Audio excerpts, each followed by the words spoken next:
हम लोग यदि जीव जंतुओं का जीवन देखें,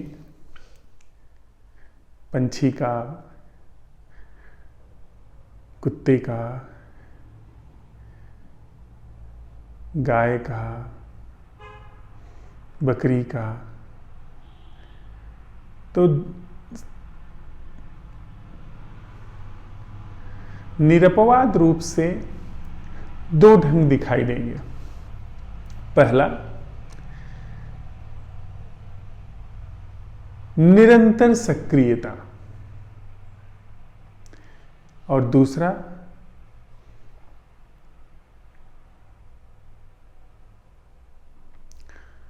विश्राम।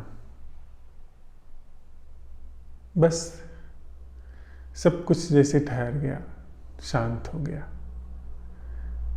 यदि हम एक कुत्ते को देखें तो ये साफ दिखाई पड़ेगा कि कुत्ता हर दम बड़ी सक्रियता में है। वो बड़ी तेजी से उठेगा, बड़ी फुर्ती से घूमेगा, जल्दी से देखेगा कि कौन आने वाला है, कौन सड़क से गुजरा, परिचित है कि अपरिचित है, भूखना है कि नहीं भूखना है। वो उठ करके जल्दी से भागेगा, अचानक रुक जाएगा। उसके अंदर बड़ी फुर्ती, बड़ी तेजी, जैसे कुछ बड़ा होने वाला है, कुछ हो गया, जल्दी से पूरा कर लेना है, ऐसी उसकी शैली होती है। चिड़िया इधर देख रही है, उधर देख रही है, आगे देख रही है, नीचे देख रही है, पंख फड़फड़ा रही है, कुछ बड़ी तेजी फुर्ती से सब कुछ हो रहा है। और दूसरा गाय है, चुपचाप बैठी हुई है। जब मक्खी बैठती है वो कानों को हिला देती है और फिर सो जाती है। उसका पेट भर गया, इसके बाद वो मजे से पागुर कर रही है या चुपचाप बैठ करके शांत देख रही है। सब कुछ मुर्दा सा, पत्थर सा हो गया है। हम मनुष्य वहीं से आए हैं। जैसा विकास हुआ है, वह जहां से हम चले हैं, वह सारी चीज अगर हम समय की धारा को थोड़ी देर के लिए स्वीकार करें तो वैसी ही है। या अगर हम समय की धारा को, विकासवाद के क्रमिक सिद्धांत को अगर हम न भी स्वीकार करें तो यह जो प्रकृति का हिस्सा है हमारे जीवन का, शरीर का, और शरीर की गतिविधियों से जुड़ा मन का, वह सब जो एक दूसरे से जुड़ा हुआ है, उसमें पशु पक्षियों का भी हिस्सा है, उसमें जीव जंतुओं का हिस्सा है। और दुर्भाग्य इस बात का है कि वह जो पशु पक्षियों के भौतिक जीवन यापन से जुड़ा हुआ हिस्सा है, वह हमारे जीवन में ही प्रोमिनेंट रूप से जी रहा है। हम अगर इंसान को देखें, हमेशा वह व्यस्त है। ऑफिस पहुंचना है, वो काम हुआ कि नहीं हुआ, वो चीज़ पूरी कर लेनी है, अरे वहाँ कहीं गड़बड़ तो नहीं हो रही है, कहीं रुपए का जो हिसाब किताब है वो कहीं 1-2 रुपए चूक तो नहीं गया, उसको बना लेना है, उसको ठीक कर लेना है। बच्चे का क्या होगा, उसके भविष्य का क्या होगा, सब इसी तरीके से चलता फलता रहता है। और हम आप यह जानते हैं कि कुत्ते का जीवन, गौरैया का जीवन, यह सारा जीवन कितना भी सक्रिय दिखाई पड़ता है, लेकिन क्षण भर में ही काल के गाल में समाप्त हो जाता है। कितना भी सक्रिय दिखाई पड़ता है, लेकिन कहीं पहुंचता नहीं है। पहुंचने का यह मेरा आशय नहीं है कि जीवन को कहीं पहुंचना ही चाहिए, लेकिन सम्यक अर्थों में वो कभी भी गहराई में नहीं उतरता। वो लहरें बहुत ऊपर दिखाई पड़ेंगी, लेकिन कभी भी गहरे में जीवन क्या है वहां प्रवेश नहीं करता। कुत्ते का जीवन कितनी भी सक्रियता उसमें दिखे, पंछी के जीवन में कितनी भी सक्रियता दिखे, पर वो गहराई में नहीं उतरता। और दूसरी चीज जो हमारे ख्याल में है, हमारे चित्त में है, वह है सब विश्राम में हो जाना, सब छोड़ देना। पत्थर की भी हमारे अंदर संस्कार ग्रस्तता है। जिस तरीके से पत्थर पड़ा हुआ है, वह भी हमारे अंदर बैठा हुआ है, वह भी ढंग बैठा हुआ है। ये एक सतत सक्रियता का और सतत सक्रियता के विपरीत जो हमें आकर्षित करता है, वो पत्थर जैसा हो जाने का जीवन आकर्षित करता है। और यह दोनों ही चीजें संकेत करती हैं कि हमारा जीवन जो है वह आंदोलित है, वह प्रेरित है पशु जगत से, पंछी के जगत से, या अगर हम विकास के सिद्धांत को नहीं मानते हैं तो सतही भौतिक इस शरीर के जगत से।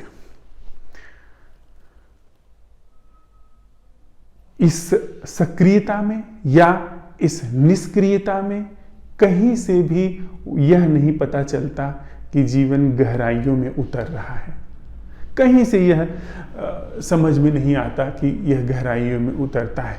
चाहे आप जितना योग साध लें, जो दूसरी धारा उसने सक्रियता के रूप में खोजी है इंसान ने, चाहे जितना रुपया साध ले, चाहे जितना निर्वाण और मोक्ष साध ले, और चाहे जितना राजनीतिक पद नोबेल पुरस्कार से लेकर के गांव के सम्मान तक का सम्मान साध ले, वह कहीं भी पहुंचता नहीं दिखता है। वो सारी सक्रियता एक पशु पक्षी की सक्रियता से ही प्रेरित है। पशु पक्षी बहुत भौतिक तल पे जीता है, इंसान साइकोलॉजिकल लेवल पर भी ऊपर शांत दिखेगा पर अंदर सतत चलता रहता, सतत चलता।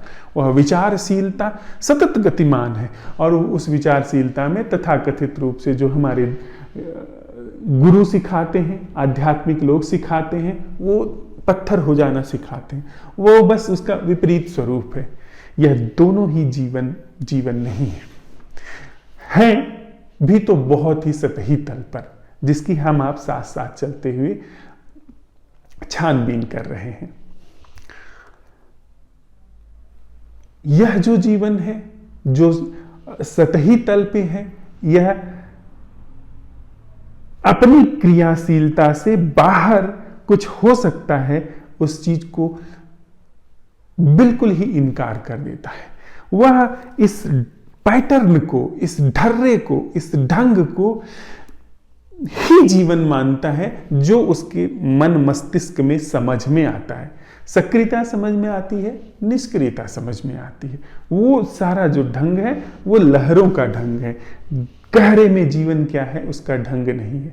लेकिन अब हम साथ साथ चलते हुए उस गहरे ढंग की भी पड़ताल कर रहे हैं, और वह पड़ताल वैचारिक नहीं है, वो बातचीत नहीं है, वह पड़ताल अभी हम जो लोग सोच विचार कर रहे हैं, जो संवाद कर रहे हैं, इसको करते हुए भीतर उतरते भी चल रहे हैं। इसको अटेंड करते हुए, इसके प्रति जागते हुए हम भीतर प्रवेश कर रहे हैं। हम आप देखेंगे कि अनिवार्य रूप से हमारे अंदर जो सक्रियता होती है या जो निष्क्रियता होती है, वह प्री प्लान्ड होती है, प्री प्रोग्राम्ड होती है। हमारी सक्रियता चाहे धार्मिक जगत में हो, आध्यात्मिक जगत में हो, या भौतिक, आर्थिक, सामाजिक, राजनीतिक, पारिवारिक जो भी जगत है उसमें हो, वो प्री प्लान्ड होती है, प्री प्रोग्राम्ड होती है। वो ख्याल पहले हमको आता है, एक्शन बाद में घटित होता है। हम थकते पहले हैं, विश्राम बाद में करना शुरू करते हैं। हम थक जाते हैं, थकने की सूचना आती है, फिर विश्राम का ख्याल आने लगता है। फिर विश्राम से थक जाते हैं, आराम करते करते थक जाते हैं, तो कुछ करने का ख्याल आता है। और धीरे धीरे हम ज्यादातर कुछ करते करते करने का, क्योंकि पत्थर का जो जगत है उससे बहुत आगे बढ़ चुका है ये तथाकथित सक्रिय होने वाला जगत, तो यह ज्यादा गतिशील रहता है। यह हमारे विश्राम तक में, भौतिक जगत के विश्राम में, शरीर के विश्राम में भी दखल देता है, जिसे हम स्वप्न कहते हैं, जिसे हम अनचाहा सोच विचार का चलना कहते हैं। वह कभी हमारा मन मस्तिष्क खाली ही नहीं रह पाता है। तो हम सवाल उठा रहे हैं कि यदि हमारा सारा कर्म उसी तरीके से प्रेरित है जैसे कि पशु जगत में है, पशु जगत में भोजन, निद्रा या मैथुन, इन तीनों चीजों से प्रेरित जीवन रहता है, और इन्हीं तीनों चीजों से चलने के कारण कुछ नहीं भी होता है, भोजन होता है कुत्ते के पास, तब भी वो चैन से नहीं बैठ सकता। वो उठ करके बड़ी तेजी से गली में भागेगा, कुछ दूर जाएगा, रुक जाएगा, अपने दूसरे कुत्ते को मिलकर के थोड़ा सा भूख लेगा, जो उसके साथ जो उसको जानने पहचानने वाला है उसको थोड़ा पूछ ही ले लेगा। इसी तरीके से उसका जीवन चलता है, उसी आदत के आधार पे जो निद्रा, मैथुन इत्यादि के जो बुनियादी चीजें हैं उनके आधार पे चला है। तो उसी तरीके से वहां प्रेरित होता है वह ढर्रा, जो बहुत विचारों के रूप में अभी बढ़ा नहीं है। हमारे जीवन में विचार इतने ज्यादा आगे बढ़ चुके हैं कि उसके आधार पर हमारा सारा जीवन चलता रहता है। विचार संकेत करते ये करना है, वह करना है, उसके बाद एक्शन घटित होता है। तो हमें दो ढर्रे पता हैं जीवन के, चाहे वो धार्मिक आध्यात्मिक जगत हो, चाहे वो सामाजिक या भौतिक जगत के हो, कि जिसमें एक सक्रियता है, वह भी पूर्व प्रेरित है, वह भी विचारों द्वारा प्रेरित होती है, और निष्क्रियता भी हमारी विचारों द्वारा प्रेरित होती है या इंटरप्टेड होती है विचारों के द्वारा। हम स्वप्न को भी अपने जान ही रहे हैं कि वे चलते रहते हैं हमारे विश्राम में। यह दोनों ही चीजें अगर भौतिक जीवन जो पशुओं की जगत से आया हुआ है या कृत्रिम है जो हमारे सोच विचार का जगत है, यह इसका क्षेत्र है, तो फिर हम सवाल साथ साथ उठा रहे हैं, फिर जीवन क्या है जो अतल गहराई लिए हुए है। तो एक लक्षण उसमें अनिवार्य होगा कि वह जीवन प्रेरित नहीं होगा किसी भी चीज से, विचारों से प्रेरित नहीं होगा। विचारों से प्रेरित जगत को हम पहले समझ लिए हैं, जो कि भावनाओं और आध्यात्म धर्म में अपनी स्वर्ग नरक और मोक्ष निर्वाण तक गया है और इधर भी गया है। तो अगर वह जीवन विचारों द्वारा प्रेरित नहीं है, वह जीवन प्री प्लान्ड प्री प्रोग्राम्ड नहीं है, तो वह जीवन क्या है जो कि अतल गहराई लिए हुए है। वह जीवन जो न तो निष्क्रिय है पत्थर की तरह या पत्थर के क्रम में नींद तक पहुंचा है, या वह जीवन सक्रिय भी नहीं है जो भोजन इत्यादि की आवश्यकता, जो भौतिक आवश्यकता थी जीवित रहने के लिए, उस आवश्यकता से आज राष्ट्रीय राजनीति तक पहुंचा है, वैश्विक राजनीति तक पहुंचा है। बड़ी सक्रियता है उसमें, सारी दुनिया के बारे में सोचा विचारा जाना है। जैसे एक कुत्ता है, जानवर, वो हमेशा सक्रिय है, जाकर के अपने क्षेत्र में पता लगाने। उसी तरह से हमारा चित्त सक्रिय है कि सारी दुनिया में क्या हो रहा है, राजनीति में क्या होने वाला है, कौन सी सरकार आने वाली है, किसे वोट दिया जाना है, वगैरह वगैरह वगैरह। तो जो न तो सक्रिय है न तो निष्क्रिय है, उसका हम कैसे पता लगाने जा रहे हैं? साथ साथ हम चलते हुए इसमें प्रवेश करते। अगर हम साथ साथ चलते हुए यह सवाल उठाएं कि जो विचार अर्थात शब्द, ख्याल अर्थात हमारे मन के शब्दों के पीछे वे चित्र, और वे सारे प्रेरक चीजें जो कि आनुवंशिक रूप से, जो कि पशु जगत से हमारे अंदर आई है, जिनका हमें पता भी नहीं चलता है, और वो जो घट जाती हैं तब हमको उसका पता चलता है। गहरी जो हमारी प्रेरक भावनाएं हैं या प्रेरक ढंग है, जैसे काम वासना इत्यादि, और सतही तल पे जो हमारा दैनिक जीवन है वो। यदि उन सारे क्षेत्रों के शब्दों को हम पोंछ दें और यह सवाल उठाएं कि वह शैली शैली नहीं, क्योंकि शैली तो इसी विचार प्रक्रिया का हिस्सा है। शैली का मतलब ढंग, पैटर्न, तरीका, यह विचार प्रक्रिया के ढंग है। शैली नहीं। कला नहीं, कला भी नहीं।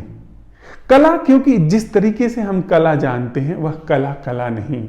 उसमें हम पहले रिसीव करते हैं कोई चीज, कितने भी क्रिएटिव हो, अपने चित्त में उसका ख्याल रिसीव करते हैं। जैसे एक अच्छे से अच्छा कवि भी सबसे पहले अपने चित्त में वह जो कविता रचने जा रहा है उसका ख्याल रिसीव करता है, और उसके रिसीव कर शब्द देने में ही वह मूल धातु खो जाती है।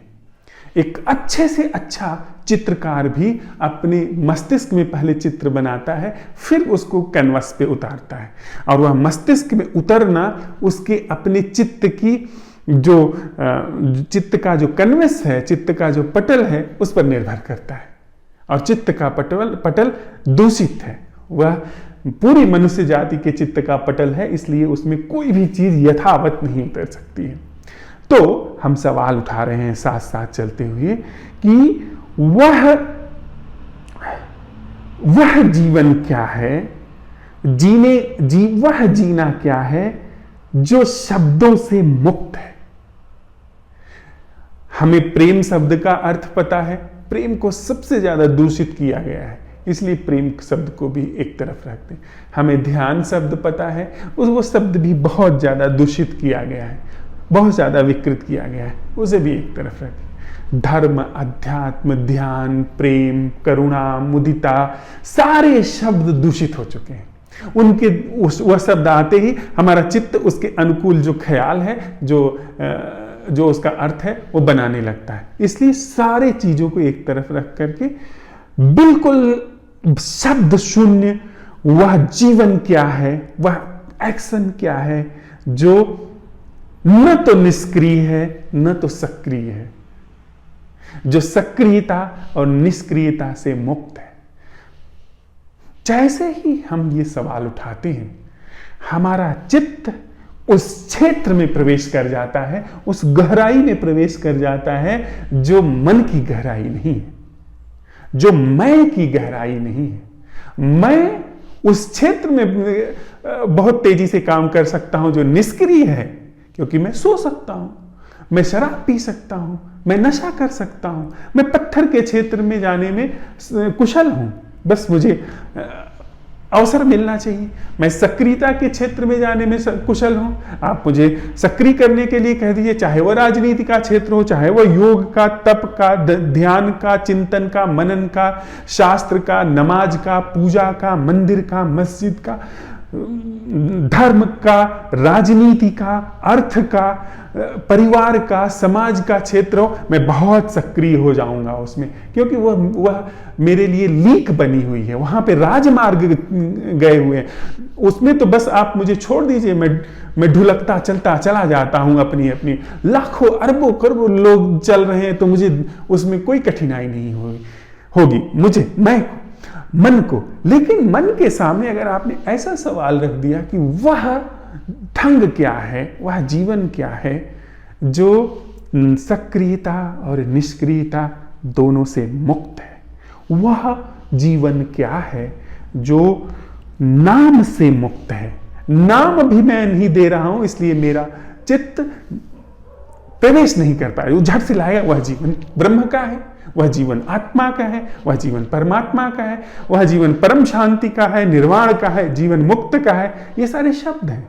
और पहले ही हमने साथ साथ ये सवाल उठाया कि वह जीवन जो सक्रियता, निष्क्रियता और नाम से मुक्त है, यानी जिन चीजों से यह मन चलता है, जिन चीजों से, जिस सामग्री से यह मन गतिशील होता है, वह सामग्री छीन ली गई, अर्थात यह पूरी जीवन ऊर्जा उस क्षेत्र में पेनिट्रेट करने लगेगी जो क्षेत्र अभी तक छुआ नहीं गया है।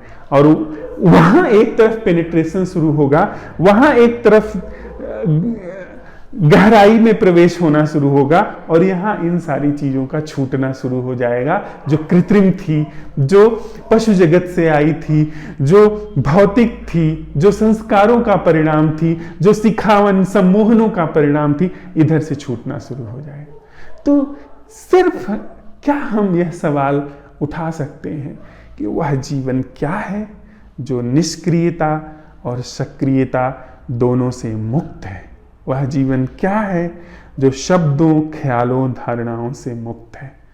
यह सवाल उठना और सारी सतत विचारशीलता की जो यांत्रिकता है उससे मुक्ति है, और साथ ही साथ वहां प्रवेश है जीवन का जो अक्षत है, जो कुंवारा है, जो छुआ नहीं गया है। उसमें भली भांति जीवन और गहरे और गहरे और व्यापक खिलता चला जाता है।